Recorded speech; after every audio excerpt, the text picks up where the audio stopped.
As I walked through the threshold, probably about 2-3 feet, that's when I saw him standing there.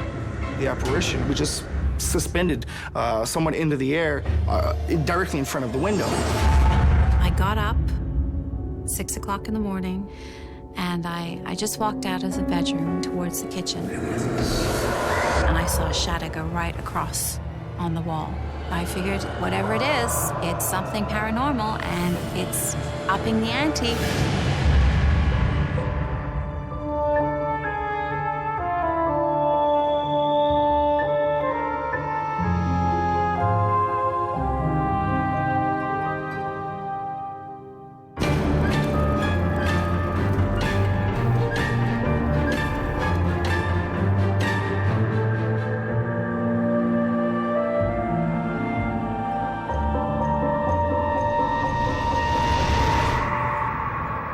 My father would, when I was younger, he worked as a prison guard, and he just, I think, got tired of that, and I don't blame him.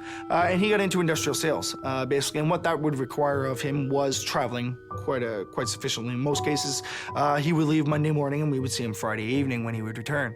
My father, you know, when he had started, he sat me down as a young child at 6 years old, said, you're the man of the house, Nick, when I'm not here, and I did. I took that very seriously, and it did incense in me a sense of responsibility, I guess you could say, where I would keep an eye on my brother or sister, try to guide them in whichever ways that I possibly could, and to make sure that everybody in the house is safe.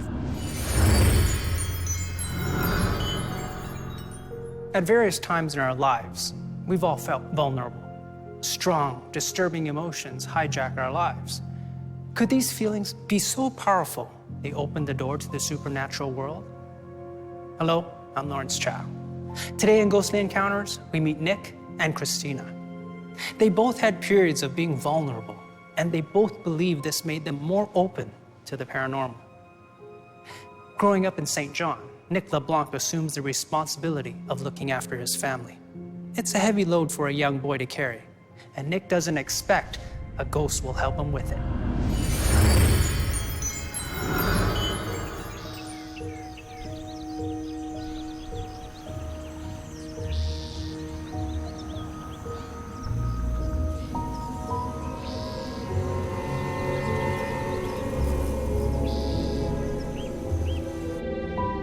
When I got to the age of about, I'd say probably about 10, maybe 11-ish, there was one night, it was roughly around 2:30 in the morning, I was laying in my bed reading a book.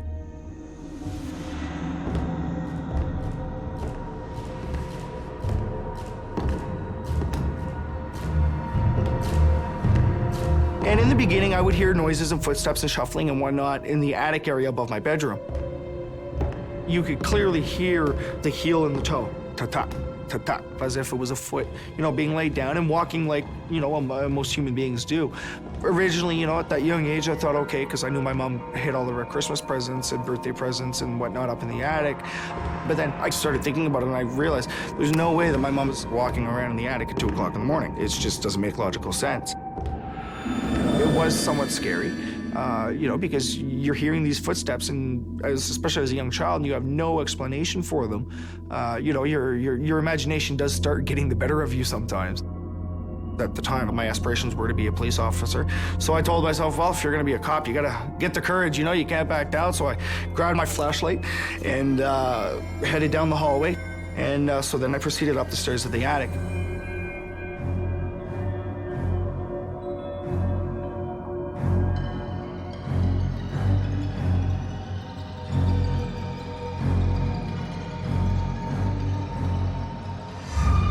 The apprehension and the fear started coming, and I do remember I was shaking a little bit. I mean, I was a 10-year-old kid at 2 o'clock in the morning walking into a dark attic by himself. And I walked into the first room, and it was as I walked through the threshold, probably about 2-3 feet, that's when I saw him standing there. The apparition was just suspended somewhat into the air, directly in front of the window. My first initial thought was just dust in the moonlight. And until I blinked a couple of times and I really looked at it carefully. And then that's at the point where the apparition turned. And as he was turning, then I could see his face.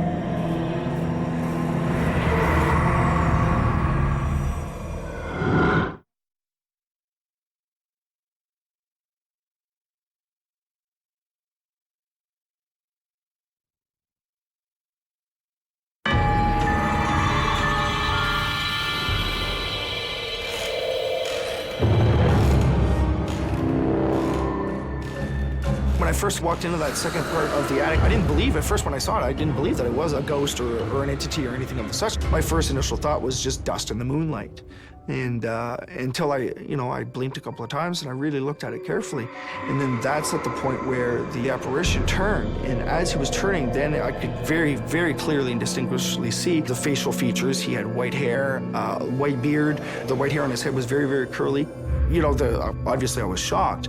And we looked at each other dead in the eye. And no sooner that I see him, I felt an overwhelming sense of calm. The entity, he was standing there, and I kind of blinked. And as I blinked, I saw his head kind of turning away, and I blinked again, and he was gone.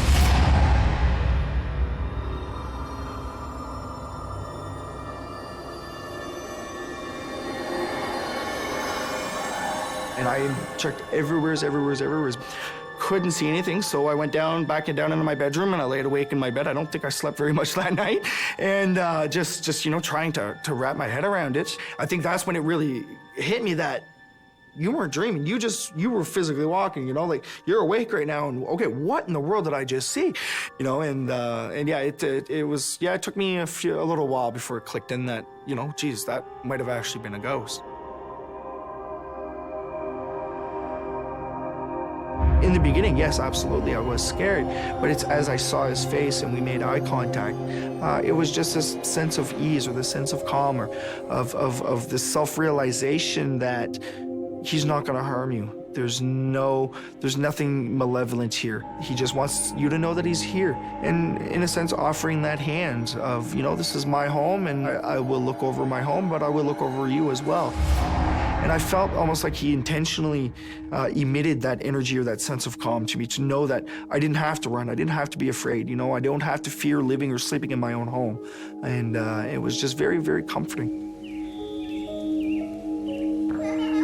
About a week and a half later, I was outside playing soccer in the front yard.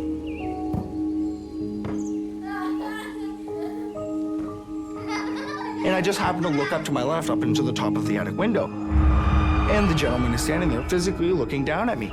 And, I froze. And, in that quick second in my mind of computing of, okay, no, you're actually seeing him there. And that's when I just took off running. Ran straight upstairs into the house, up in the attic to try, to see if he was there. And much to my dismay, there was nothing. I walked around. I even, I said, I saw you, show me. I know I saw you one time. Why can't I see you again? And never, ever gotten a response or anything like that. So that was basically my story. It was, like I said, it was quite shocking, very, very surprising. But once again, I felt no fear. There was no apprehension.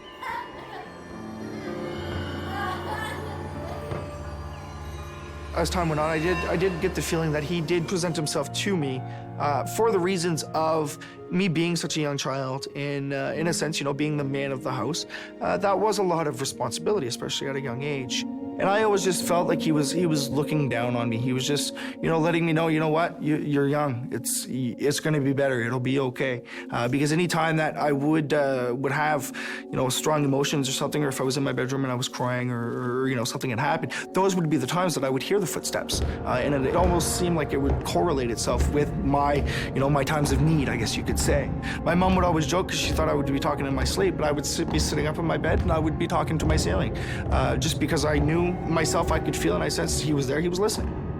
There's probably things that I told him that I've never told anybody. And it's hard to say that I knew, but I could feel, I knew, I was not alone in my situation. There was somebody else there that was listening, and and I'm sure if he could have, he would have helped me in any way that I would have needed it, if he could have.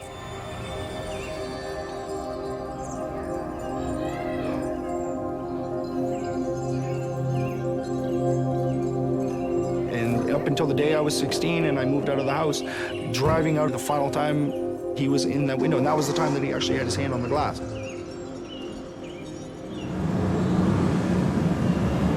It still almost kind of breaks my heart to think back on it because, the look on his face and with his hand on the window was almost like, it's kind of like a plea of, no, don't go type of thing. almost in that aspect. And I do remember the waterworks, the tears started up even more at that point, because, all the emotions and everything built up. And yeah, I've always wondered if it wasn't, a final goodbye for both of us, and for him to, finally be able to say, I've done what I needed to do. I helped this young man, basically, I've helped him keep his life on track and guided him in the proper directions. Nick believes the ghost he saw helps him deal with the stress of growing up and looking after his family. But Christina Parker tells us her ghost wants only one thing: to terrify her. I was always a downtown kind of girl and loved the city lights and enjoyed living downtown. And when I got married, my husband became a real estate agent, and he was looking at a house out in what I would call the country, but basically it's the suburbs of Halifax. And I went out with him to check it out, and I thought, oh my gosh, this is a lovely house. And we decided to buy it, and it was a huge transition for me. I felt a little cut off because we didn't know anybody there, and a couple of the views from our house, you can't see anything but pitch black because there weren't any other homes there at the time. So I was feeling quite isolated and thinking, oh my gosh, what have we done, Here we are in the middle of nowhere, and my husband was working a lot of hours, and it was just too lonely, and I felt too cut off, and I was really starting to regret having moved out there.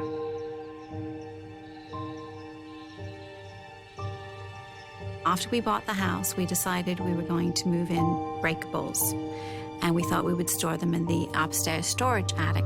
And I thought it was probably just my imagination playing tricks on me, but I felt that when I went into that area that something was watching me.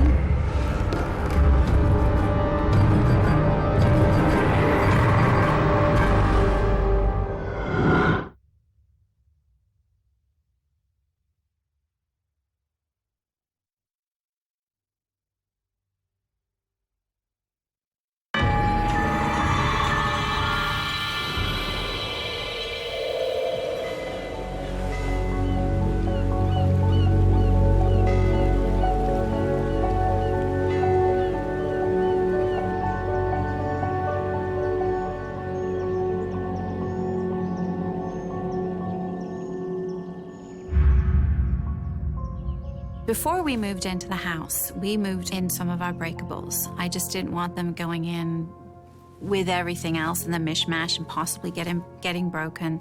So we decided we would move some breakables in piece by piece, and we thought we would store them in the upstairs storage attic. And I used to think, I just felt that somebody was watching me.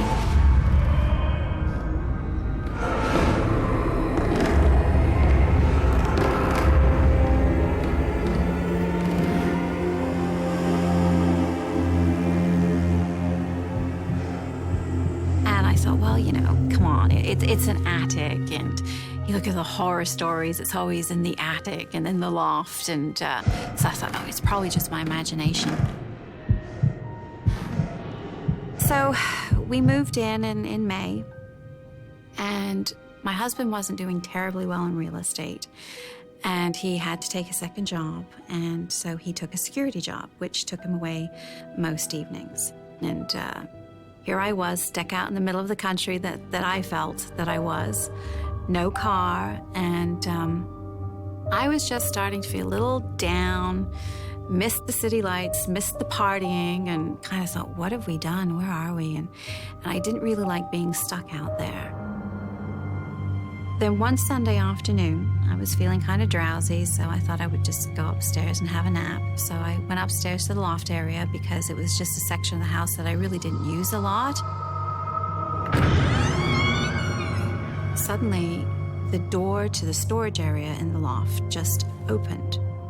And I thought, well, better get up and close it before one of the cats gets in there. I don't want to lose track of them, and went back, lie down.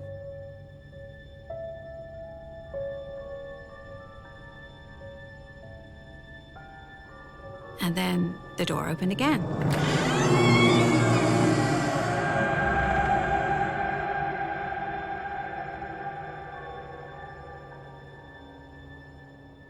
Okay, got up, closed it, made sure I pushed it to, and I heard the click before I walked away.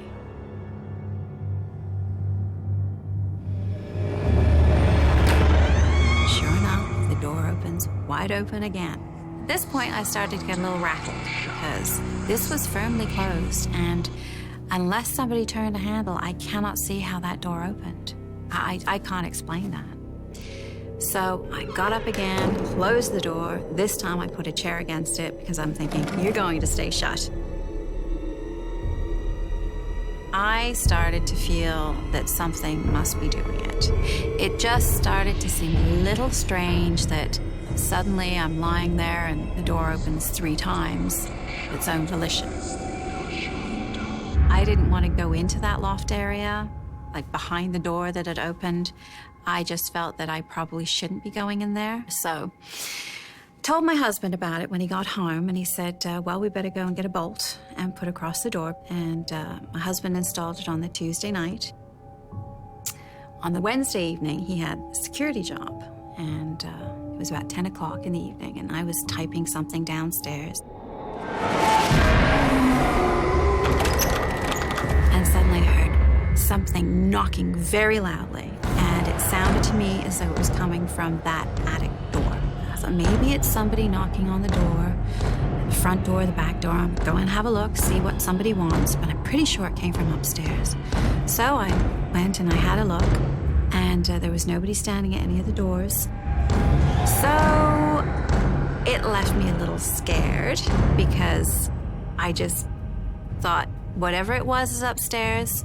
It's really ticked off that we put a bolt on the door, and it was letting us know how it felt. And I was absolutely scared to death. I called my husband at the security job and told him what had happened, and he said, well, you're sure it's nobody that went to the front door? I said, no, I checked it. So he said, well, it's nothing I can do. I'm here at work. And I said, well, at least stay on the line with me. So he said, okay, I'll do that.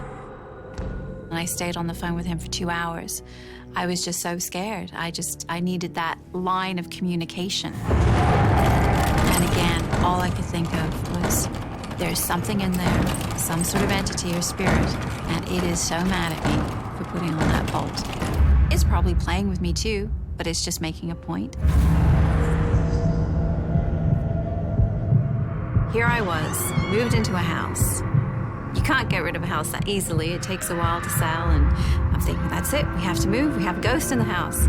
But had to be a little more rational and logical and think, okay, how am I gonna deal with this? So a few days went by, and I got up at 6 o'clock in the morning, and I just walked out of the bedroom towards the kitchen. And I saw a shadow go right across on the wall.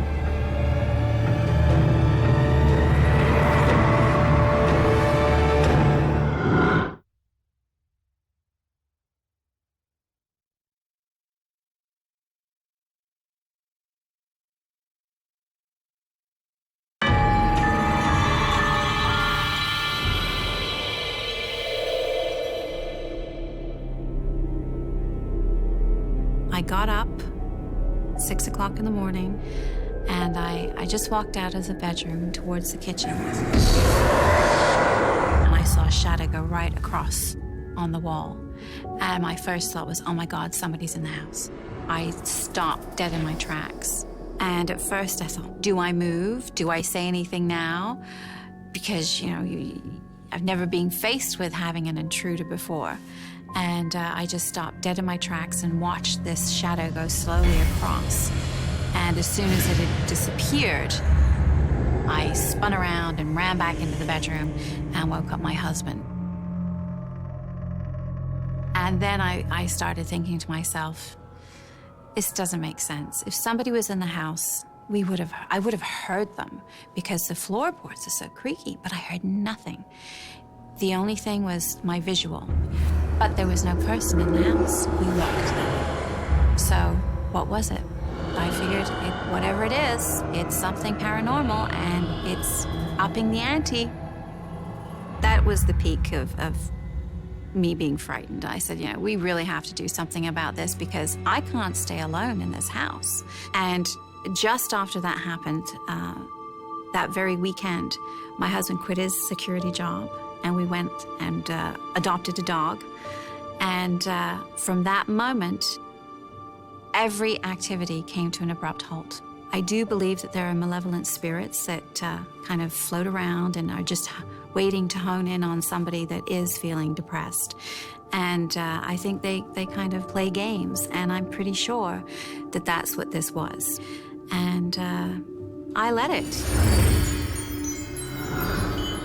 Doors play an important role in Christina's story. Our experts tell us that throughout history, some people have viewed doors as portals for the coming and going of spirits. In both stories, the ghosts seem to spend most of their time in attics, which are classic settings for ghostly encounters because they are usually abandoned and isolated, the perfect place for a ghost to retreat to and avoid human contact. Nick and Christina's ghosts both appear during difficult times, but their appearance led to things getting better for both our subjects. Nick got the father figure he needed. Christina's husband quit his job, and she didn't feel alone anymore. It gave me that kind of a positive outlook on, and it allowed me to go out into society and be more social, and also to be more open-minded and more understanding and considerate of other people, I think. And I think that majorly impacted me in my life because it made me realize that those little subtle little things sometimes can make a world of difference to the right person. It's just another insight to another thing that's out there that we have no way to measure. We have no way to document it or to prove it. It's just one of those things that has happened, and I think we should understand that there are things out there that we just can't explain, and just be on your guard. Don't let your guard down, and don't take things for granted, and just be vigilant always. For more ghostly encounters, go to myviva.ca/ghostly encounters.